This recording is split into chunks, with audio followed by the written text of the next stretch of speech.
मैया हो। लेकिन स्नेहा जी, हाँ जी, यहाँ पे बेरोजगार बहुत लोग हैं, हाँ, पढ़ लिख कर भी बैठे हुए हैं, हाँ, अभी तक नौकरी नहीं मिली है, हाँ, इसलिए क्या कहना है? क्या कहना है? नौकरी लगी तहरा ऑर्डर पर, भेजे दीदी माई बॉर्डर पर। अच्छा, कि नौकरी लगी तहरा ऑर्डर पर, भेजे दीदी माई बॉर्डर पर, हम सपना साकार माई कर दी हो। जरा दोनों हाथ उठा के, जो आदमी बनना चाहते दोनों हाथ उठा के और ताली साथ कह रहे हैं क्या? अरे आर्मी लभर हम जन्मा कर अर्जी हो, अरे आर्मी लभर हम जन्मा कर अर्जी हो। अब तो देवी मैयारी वर्दी हो, अरे आर्मी लभर हम जन्मा कर अर्जी हो। चढ़ाता देवी मैया अर्जी हो, नौकरी लगी तहरा ऑर्डर पर, भेजता देवी माई बॉर्डर पर। नौकरी लगी तहरा ऑर्डर पर, भेजता देवी माई बॉर्डर पर, हमर सपना साकार माही कर दी हो। अरे आर्मी लभर हम जन्मा कर अर्जी हो, अरे आर्मी लभर हम जन्मा कर अर्जी हो। देह पे चढ़ाता देवी मैया वर्दी हो, अरे आर्मी लभर हम जन्मा कर अर्जी हो। देह पे चढ़ाता देवी मैया वर्दी हो।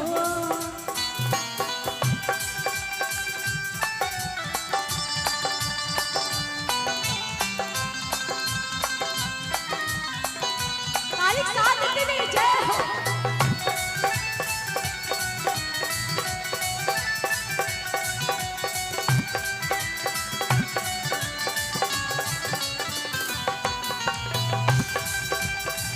जरा ताली, ताली।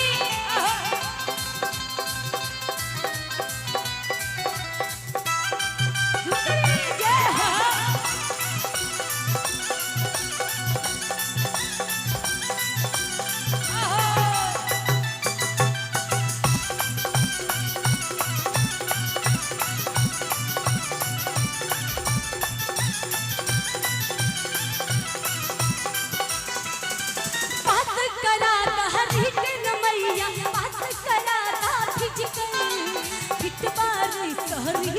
मैया पास कराता मेडिकल,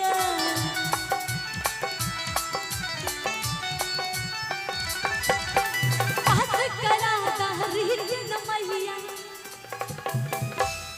और चाहूंगी कि इनके कोई खो गए उनको आप मिलवा दीजिए, कमेटी वाले भैया से अनुरोध है कि आइए। और भजन के बाद अनाउंसमेंट कर दीजिएगा, ठीक है? और आइए जहाँ थे वही चलेंगे। बोले सच्चे दरबार की, बोले शेरों वाली मैया की, और ताली बजा के कहना है क्या?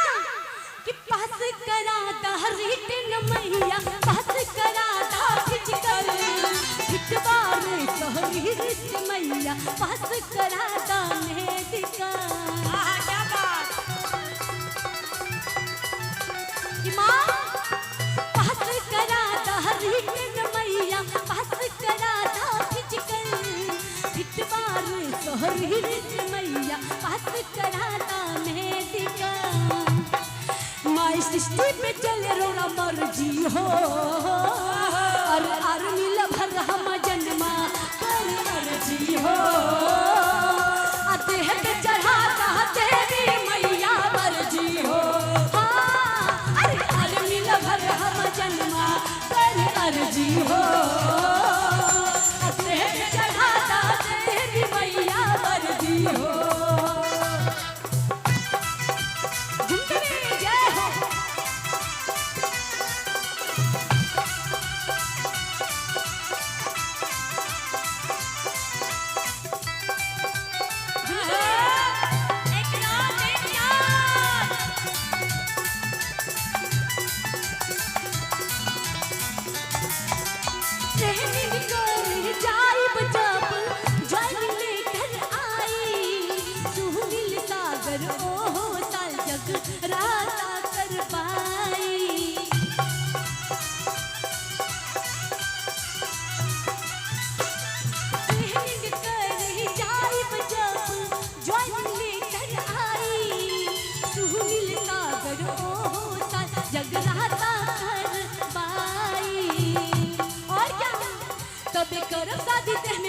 हर दी हो